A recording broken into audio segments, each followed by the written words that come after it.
Good morning. For those of you that have not been here before, I am not your regular preacher. He's sitting right there in the front pew. And those of you that have been following along, we've been doing Core 52, which is a book of 52 core verses written by Mark Moore. And you can blame me for getting off course, because we're going backwards today to chapter 29, and that chapter is on rest. And next week, you'll be moving all the way up to chapter 34, which will be on worship. Then you will be back in order, and I will not mess it up again. But it was my fault, but it kind of worked out good because Eric's been at camp all week, so he preached every day, and it's given him kind of a break today. So, we're talking about rest. You know, Jesus was all about worshiping God and meeting human needs. And the Pharisees, who were always on the heels of Jesus and his disciples, were all about rules, all about regulations, all about things you had to do to keep the Sabbath.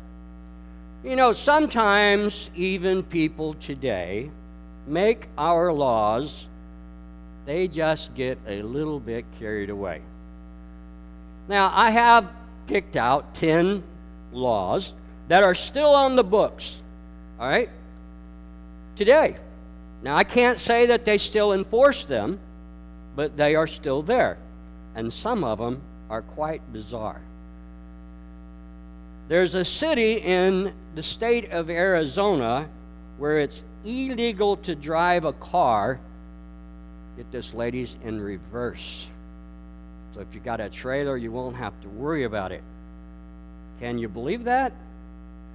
In Fairbanks, Alaska, there is a law that says it's illegal to give alcohol to a moose. Like, I'm going to do that. There's a town in Minnesota where a woman can be arrested for impersonating Santa Claus.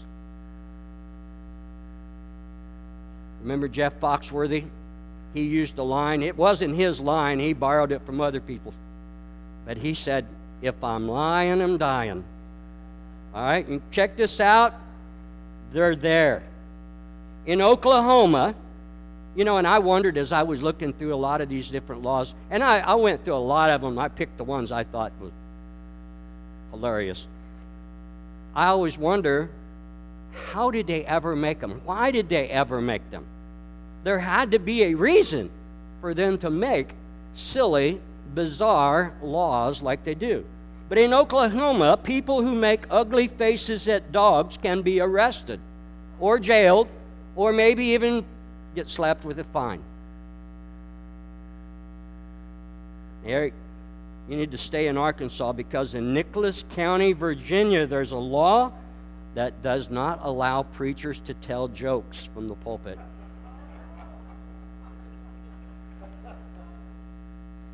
In Missouri, which is where I came from, the Show Me State, you cannot, under any circumstances, drive with an uncaged bear in your car. Like, if I see a bear on the side of the road and he's even holding a sign that says, "Go Cardinals," I am not going to let him in. Cage or not. Grand Forks, North Dakota forbids the throwing of a snowball on any public or any private property. For real, it's there. In our own state of Arkansas, Little Rock, Arkansas, Municipal Code 1853, Article 2, subsection 1854, it's illegal to honk your horn after 9 o'clock at any place where they serve sandwiches and drinks. So if you're there and you're waiting on a ride, you better be out front watching. In California, another bizarre one, a frog that dies during a frog jumping contest cannot be eaten and must be destroyed as soon as possible. Now, we used to have, and I remember when we first moved down here to Mountain Home, they had, in Arkansas, they had a lot of, and some of you, the younger ones, are probably not familiar with blue laws, but a lot of you are familiar. We used to have a lot of blue laws. Blue laws were laws about things that were prohibited on the Lord's Day. And I even found out, I got to think, when I read these things, I think, why did they call them blue laws? Anybody know why they called them blue laws? They were written on blue paper. And so they came to be called blue laws. But these are behaviors that are prohibited on the Lord's Day, all right, which is today. In Salem, West Virginia, still on the books, it's against the law to eat candy less than an hour and a half before church. I see people here eating candy during church. In Winona Lake, Wisconsin, it's illegal to eat ice cream at a counter on Sunday. That's 10. That's just 10. There are hundreds of bizarre laws still on our books in every state throughout the United States. However they got there, I don't know. But they don't make a law unless there's some reason for that law to be made. And that's another story in itself. But they are some bizarre, silly laws. But that leads me to talk about what we want to talk about today, all right, about Sabbath laws. Because Sabbath was one of those controversies that got Jesus into more trouble with the religious leaders than any other thing. And today, and I'm going to read just a few of these, today, Orthodox Jews still have some bizarre laws that have to be followed. And there's 39, they have 39 different categories. And I'm not going to talk about all 39 different categories. I just picked a few of the categories, and they are just as bizarre and just as silly as the laws I just read to you that are in existence right now.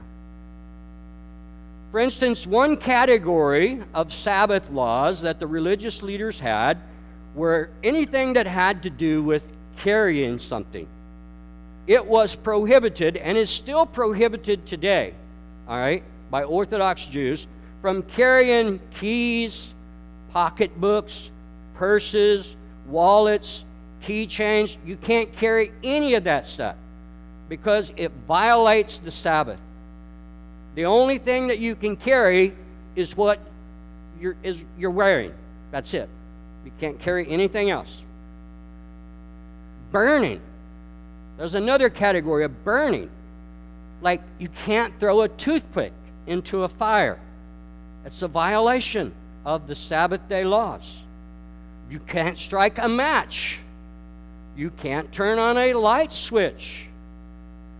In New York, even today in New York, there's a large community of Jewish people, and they live in high-rise apartments and stuff. And they have a special elevator. Did you know this? A Sabbath elevator. It's programmed because you can't push a button to turn a light on or to start anything. So this elevator goes up and down all by itself, all right? But a lot of the people that live in that same building that are not Jewish people, they avoid the Sabbath elevator because it stops at every floor all the way up to the top because they can't push a button to open the door or to stop the elevator. And they have this whole engineering department that has developed these appliances that they can use on the Sabbath day, and things you don't even think about, like a refrigerator. When you open your refrigerator, the light usually comes on, right? That is a violation of the Sabbath. So what a lot of Jewish people do is they'll tape the button down on the inside of the door so that when they open the door, the light won't come on. That's how they skirt the Sabbath day law. But they even have on stoves with burning, you can't cook anything on the Sabbath day. So you can't turn on a stove. So the appliances that they use has a Sabbath mode on it. It is programmed so at on Sabbath it will automatically come on so you can warm your food up. But you can't boil water or anything like that. And all of this really has to do with extracting energy from nature. Because when you flip a switch, you're extracting energy, all right? Electricity. And it's funny to me that the Jewish people that want to obey the Sabbath laws today and not violate them have gotten to some extreme measures of how they can get around it. Like they can't drive a car on Sabbath because you can't turn the switch on. Because if you turn the switch on, then it's exacting energy. But they can go places if you get a non-Jewish person to drive the car for you.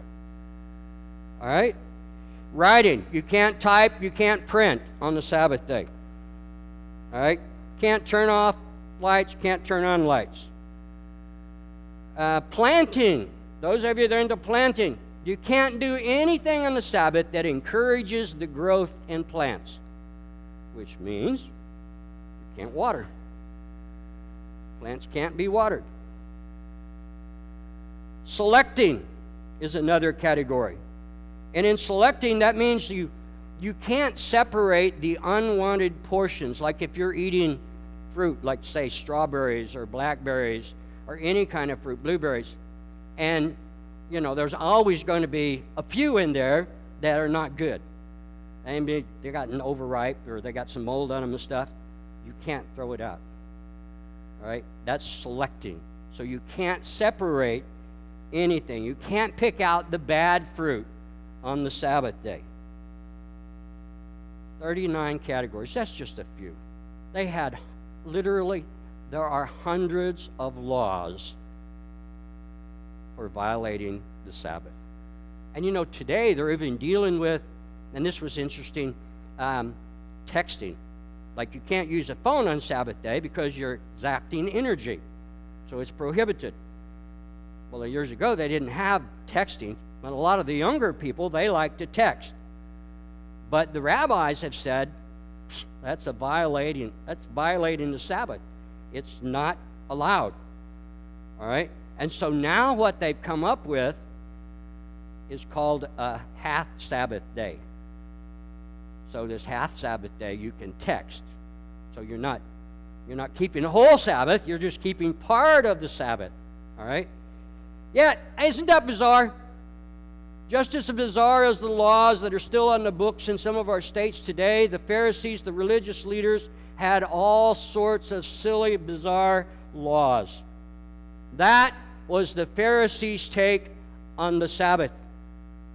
That was what the religious leaders were always on the heels of Jesus about. There was no greater controversy between Jesus and the religious leaders than work on the Sabbath, things that could and could not be done on the Sabbath. It was constant. It was never ending. And it was volatile between the religious leaders and Jesus. And that brings us to our core verse in our book, Mark chapter 2, verse 27 and 28. Jesus said to them, "The Sabbath was made for man, not man for the Sabbath. So the Son of Man is Lord even of the Sabbath." So we want to look. We already see we've seen how the Pharisees and the religious leaders looked at the Sabbath. And this core verse helps us to see how Jesus looked at the Sabbath, what his opinion of it was. So in our next verse, that this leads up to, kind of leave that up there because I For some reason, I can't read a whole verse in one setting. But it said that one Sabbath day, Jesus was going through the grain fields, and as his disciples walked along, they began to pick some heads of grain. Now, I want you to understand it's a little bit different then than it was today. During Jesus' time, roads were not common like we have today. And it was very normal for people that traveled from village to village, all right, would be going along and through the grain fields because that's where the paths that they walked would go. And so as they walked the paths, wherever they were, and by the way, on the Sabbath day, they could only go 1,999 steps. That was it. And I looked it up. I said, I wonder how far that is. And I Googled, how many steps are in a mile? And depending on your stride, anywhere from 2.1 feet to 2.4 feet was the average strides that people take. 2,000 steps in a mile. So they could not walk any more than a mile. But anyway, during that time, they had these paths, and they just kind of run through the grain fields, and so the grain was on both sides of them, and the disciples were just, reaching out and picking off grains and kind of rubbing it in their hands and eating the grain. It doesn't say in the Scripture what type of grain it was, but that doesn't really matter to the Pharisees. It was still work to them. And but Deuteronomy, and I didn't put this verse up, so leave that one up there. In Deuteronomy, it says, and God laid out some regulations for his people underneath the Old Testament dispensation, all right? When he was leading his people into the promised land to prepare them to bring the Messiah into the world for us. And he said, when you enter your neighbor's field of grain, you may pluck the heads of grain with your hand. God told him you could do it. But, God said, you cannot take a sickle to it and cut it down.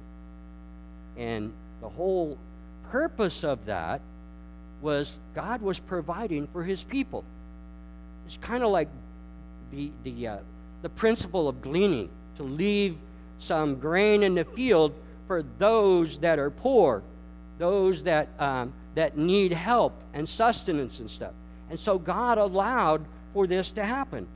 And so what I want you to understand is people's needs were important to God.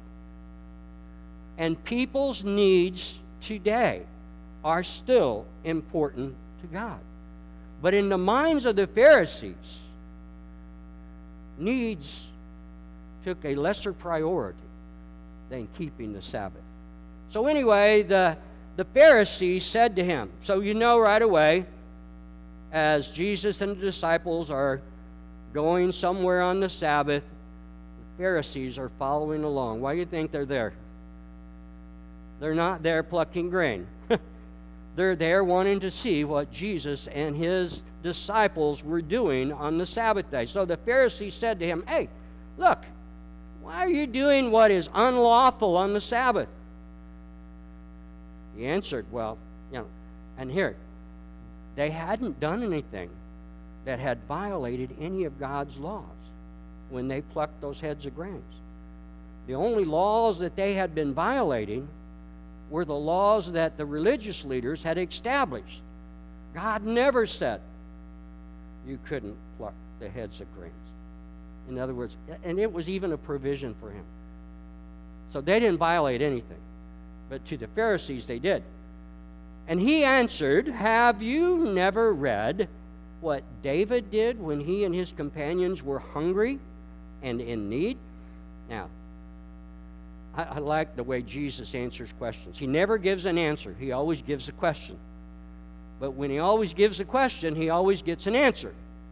All right? Even though he doesn't give an answer. It's kind of strange, but that's how it worked out with him. He asked a lot of questions when he got answers. All right? So, he said he went into the house of God. He was talking about David, and this story can be found in 1 Samuel chapter 21, and Saul is trying to take over the throne of David. And so David is on the run from Saul, and he goes to the tabernacle, and he goes to the priest. And so that's where the story is all about.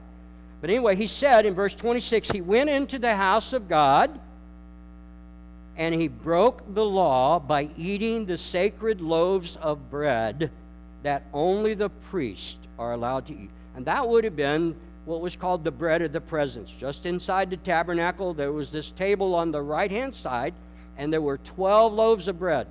And those 12 loaves of bread were holy bread. They were the loaves that were only to be used by the priests that were officiating in the tabernacle. All right? So that's the bread we're talking about. And Jesus also said he even gave some to his companions, because when David was on the run, he had a lot of faithful men that was on his side. And so the priest said, I don't have any common bread. That's what he used. I don't have any common bread. All I have is holy bread that only the priests are allowed to eat.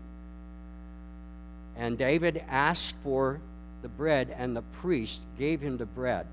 And what Jesus was getting at is, David was never condemned. Now, if you know Jewish people, if you had a ladder and there were 13 steps on it, the person that they put on the highest rung on that ladder was on step 14. That would have been David. They knew all about this story. They knew all about David. But you know what? They didn't know anything about the meaning of what was going on in that story. And then Jesus said to them that our core verse, but I want to read it to you in a different translation. You know, I read it that the Sabbath was made for man and not man for the Sabbath. The Sabbath was made to meet the needs of people and not people to meet the requirements of the Sabbath. You see, the Pharisees, the religious leaders, had made keeping the Sabbath a burden. It was a burden, it was not a blessing. God said that he had made the Sabbath for man. You know, it sounds funny, all these rules that they had for Sabbath keeping. But you know, there are folks today that have their own religious rules regarding what is appropriate and what is not appropriate on the Lord's Day.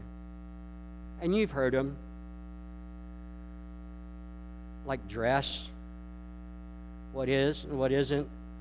I mean, I've been to churches where you had to wear a suit jacket. It was required. You know, some people have trouble with, like, the style of music that you use. That's a regulation. That's a rule. About the order of service.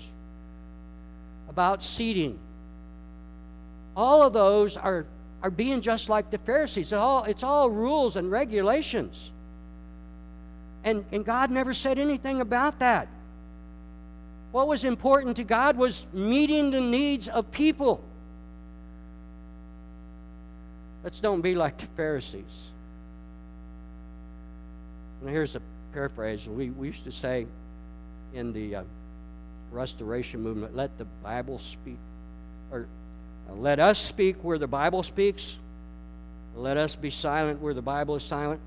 And I like, let us speak where the Bible speaks and shut up where it's silent. All right? We don't need to be adding anything to what God has said to be part of his kingdom. And, you know, Jesus just blew their whole system up when he said, I am Lord even of the Sabbath. And so what he was saying is, I created it. And if I created it, I can say how it can be used. And so the Pharisees were just, they didn't answer. They didn't have an answer. In fact, there was no answer other than they should have said, hey, well, we've been wrong all along. They wouldn't do that. What Jesus was saying was, I am the fulfillment of the Sabbath. Our next verse, and this is an important one. Paul, in writing to the Colossians, he wrote these words in a letter. And in those days, the letters were circulated through all the churches. All right? The Colossian church was not the only one that got the letter that Paul written to the Colossians. It was written by Paul specifically for the Colossians, but all the churches. And they circulated those letters through all of them. Don't let anyone judge you by what you eat or by what you drink. Don't let anyone judge you with regard to a religious festival. Don't let anyone judge you concerning a new moon celebration. Don't let anyone judge you about a Sabbath day and keeping it. The next verse is the important one. Guess we didn't get the next one up there. But let me tell you what it was. After that, it says, these rules, Paul says in Colossians, about eating and drinking and keeping Sabbath days and keeping special festivals and stuff, these rules are only shadows of the reality that is yet to come. And he said this, and Christ himself is that reality. Very, very clear. Christ himself has fulfilled the Sabbath. Now, how many of you, if you had cats, you probably played this little trick where you take a light and you shine it on the wall, move it around and that cat goes after that shadow. Well, I want you to think about that because, if there was a light here and it was casting my shadow on the wall and my kids or my grandkids went up to that shadow and began to talk to that shadow's not me. Or if they would take that shadow and they tried to hug that shadow wouldn't give a hug back, because that shadow is not me. It's just a shadow. It's not the reality. It's not the essence of it. And that's the way it is with the Sabbath. The Old Testament Sabbath was a picture of Jesus, and it pointed people to Jesus. It was a shadow of things to come. Jesus was saying, hey, I am the focus of that Sabbath. It's all about me. You see, the Old Testament Sabbath, it was about a specific day. Underneath the New Covenant, it's about a specific person, not a special day. It's about Jesus. Underneath the Old Testament dispensation, it was all about resting from work. And I'm going to get ahead of myself here, but, when you go back to the book of Genesis, and we're going to go back there here in just a minute, but, God knew we needed to rest. All right? He knew that. And he built that into nature. All right? Like animals hibernate. All right? The trees, not too long from now, the trees are going to lose all their leaves and they're going to look like they're going to die, but they're really not dying. They're resting. And you know what? In the spring, they're going to come back to life again. All right? And so, built into every aspect of nature, God has set up this principle that we need rest. Now, here's the deal. It doesn't matter what day you rest on. Now, the Jewish people picked Saturday as the Sabbath. And we kind of read some extra words into like God rested on the seventh day of the week. It doesn't say he rested on the seventh day of the week. It said he rested on the seventh day. Hey, when he started creating, we don't know when he started creating, do we? It doesn't say in Genesis that he started on a Monday or a Tuesday. I mean, back when he created, the days of the week weren't even there. He just said, on the seventh day, he rested. Well, I want to talk about that because it has a different meaning. But in the New Covenant, underneath the New Testament dispensation, which we're all living in, it's about resting in Christ. All right? That's what it's about. He's done all the work. All right? There's nothing left for us to do. In the Old Covenant, it was all about rules, regulations. Do this, don't do that. In the New Testament, it's all about a relationship. Our relationship with Him. Well, if you go to Matthew, and that's the passage that's up here, Mark's one of the gospel writers, and Matthew was another gospel writer, and a lot of times they recorded the same event, but sometimes they included things in their account that was significant to them that another writer doesn't write. And what I wanted to put this up here for is I want you to see that just ahead of this event that we've been talking about, where the disciples and Jesus were walking through the grain fields and picking heads of grains, what is in Matthew chapter 11, verses 28 through 30, which is the last verses of that chapter, but I want you to remember that when the Bible was written, there were no chapter divisions. So we don't know if chapter 12 should start right after this, all right? But what I do know was that I don't think it was a mistake that this was just ahead of the controversy with the disciples over picking the grains. And this is what Jesus said, "Come to me, all you who are weary and burdened, and I will give you rest. Take my yoke upon you and learn from me, for I am gentle, I am humble in heart, and you will find rest for your souls. For my yoke is easy and my burden is light." And if you go to chapter 12 of Matthew, which we're not going to go through that, but it's the same event that we just talked about. Then the disciples go through the field and they pick these grains of field, and the Pharisees accost Jesus over the disciples working on the Sabbath. But that was what started it all, right there. All of those rules and all of those regulations that the Pharisees had burdened the people down with was a yoke that Jesus knew they couldn't bear. And God had never laid those rules and regulations down. They had added to them. So it was not a mistake that this happened just ahead of that controversy. Well, last, I want to talk about this because I think this is cool. But there's just a couple things that you can think about. But if you go back, and I know a lot of you read through the Bible every year, and if you do that, you need to, I suggest you do that by looking for one particular theme.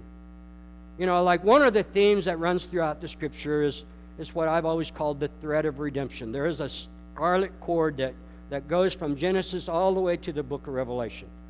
And when you read through the Bible and you just look for a theme of redemption, you're going to find it on every book of the Bible. But there is also a theme of rest that runs from Genesis all the way to the book of Revelation and everywhere in between.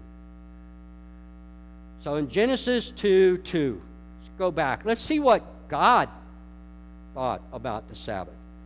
It says in Genesis 2:2, on the seventh day, we don't know what day that was, all right?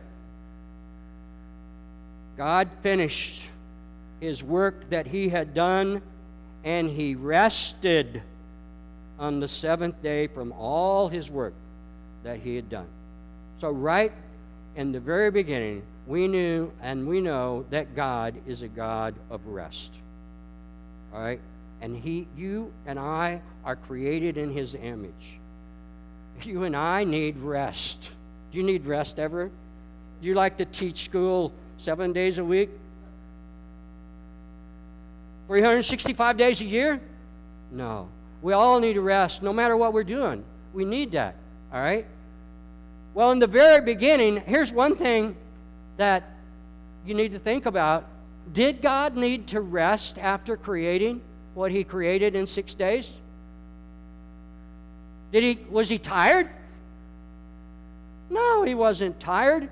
I mean, he just spoke the world into existence. But yet it says that God rested from all his work. But I'm telling you, it really wasn't work for him to make the galaxies that we don't even know are out there yet. The sun and the moon and the stars. He created all of that. Rest, and that the word for rest in Genesis chapter 2 and verse 2 is the word where we get the word Sabbath. It's Sabbath, S-A-B-B-A-T, Sabbath. And it doesn't really mean rest, all right? But that's how it's often translated. What it really says there that God did was, after he created everything, on the seventh day, he just stopped working. He ceased what he was doing. He was all over. It was done. Kind of like if you work a job somewhere and you clock in at 8 o'clock and you work all day, and at 5 o'clock it's time to go home. That's resting. You stop. The work stopped. That's it. You know, you may not be tired, but the shift is done. The work is over. You cease working. And that's what God did. He just ceased working. And it wasn't because he was tired. All right? Well, here's the verse that most of us miss. And this is the cool word, because you'll find it all the way through the pages of Scripture after the book of Genesis. And it's the word nuach. N-U-A-K-H. And nuach means to dwell or to settle down with someone. It's kind of like sitting in front of the fire with a loved one. You're not just resting; you're dwelling with someone. All right. Or it's kind of like going to Grandma's house. Everybody likes to go to Grandma's house, right? And unpacking your suitcase, and you nuach. You are dwelling with Grandma. You are dwelling in the presence of Grandma. And in Genesis chapter 2, the same chapter where it says that that God ceased from working, in Genesis chapter 2 and verse 15, it said that God placed man, and it said, put him in the garden. And that's the word nuach. And what God did was, after he was finished creating, he took man and he settled with him in the garden. He was dwelling with his people. All right? It was a presence of God with his people. And that's what the word nuach means. And that's the whole theme. God wanted this rest because man kind of messed it up in the garden and they got kicked out. So God was working on a plan so that he could dwell and settle with his people again. Well, here's the most interesting one that I found when it talks about rest. And that's about Noah and the ark. And you all know the story of Noah and the ark. But you know what Noah's name means? Rest. Noach. N-O-A-K-H. Noach. And if you read that account, and I think I have that, Noah worked hard to build that ark. All right? And he got to rest for 40 days. He got to rest for 40 days. So in Genesis 8:4, I want you to just, as we read through this, I'm going to read Genesis 8:4 and then 8 through 12. So I'll skip a few verses in there that doesn't have anything to do with what I want you to see. But I want you to see how many times 7 comes up and how many times rest comes up in this account of Noah. On the 17th day of the 7th month, the ark came to rest on the mountains of Ararat. Then he sent out a dove, and don't forget dove because that's going to come up here again here in a minute. Then he sent out a dove to see if the water had receded from the surface of the ground, but the dove could find nowhere that This translation has perch, but in most translations the word is going to be rest, right? Nowhere to rest because there was water over all the surface of the earth. So it returned to Noah, the resting guy, in the ark. And he reached out his hand, all right, and he took the dove and brought it back to himself in the ark. He waited, how many days? 7 more days, and again sent out the dove from the ark. And that dove is saying, I'm tired of this. But when the dove returned to him in the evening, there in its beak was a freshly plucked olive leaf. Then Noah knew that the water had receded from the earth. And he waited 7 more days, and he sent the dove out again. But this time, it did not return to him. See how many times? 7, 7, 7, 7. Rested. Here's the thing about the dove. When Jesus was baptized and he came up out of the water, what was it that rested on his shoulder? That dove. That same dove rested on Jesus' shoulder. After being baptized, Jesus came up immediately from the water, and the heavens were open. He saw the Spirit of God descending as a dove and resting on him. And behold, a voice out of heaven said, "This is my beloved Son, in whom I am well pleased." That Jesus was the promise of hope. I think Jesus was that olive branch that the dove brought back to the ark. Noah knew that there was going to be rest. Jesus was the rest that the whole world needed. And this, Eric, if I don't put a tweet up here, Eric will come up with one, so I come up with this one. I'm telling you, Sabbath is not a command that we're bound to. It's a promise that we're invited to. Jesus is the rest that we need today. We need to stop striving with keeping all those rules and all those regulations. If you're going to keep all those rules and regulations that the religious leaders have laid up that God said nothing about, you're going to wear yourself out. Many people think Christianity is a list of rules, and God is this some sort of killjoy setting up in heaven, wanting to make your life miserable. And that's the furthest thing from the truth that there is. Christianity is not about rules. Christianity is about a relationship with Christ. It's a relationship with a person who loves you. Every single one of you. It's a relationship with a person who wants only what is best for you. And the best for you is the rest that Jesus has provided for you through His sacrifice on the cross. He did everything that you didn't want to do. He did everything that you couldn't do. And it's all done for you. Our rest has arrived. You just got to accept and build that relationship with Him. Pray with me. Our Heavenly Father,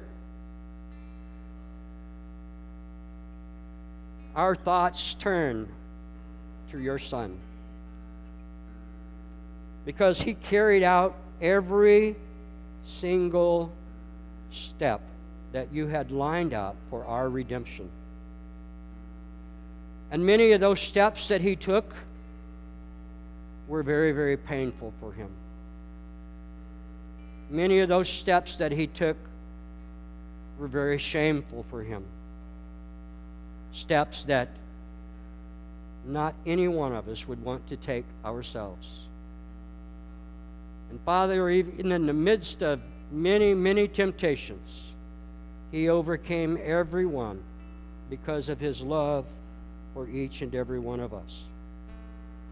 May we now see Christianity, our worship time, as a relationship and not as rules, not as regulations, not as things we have to keep. That our worship is in a person. Father, thank you for all that He's done for us. It's His name that we pray. Amen.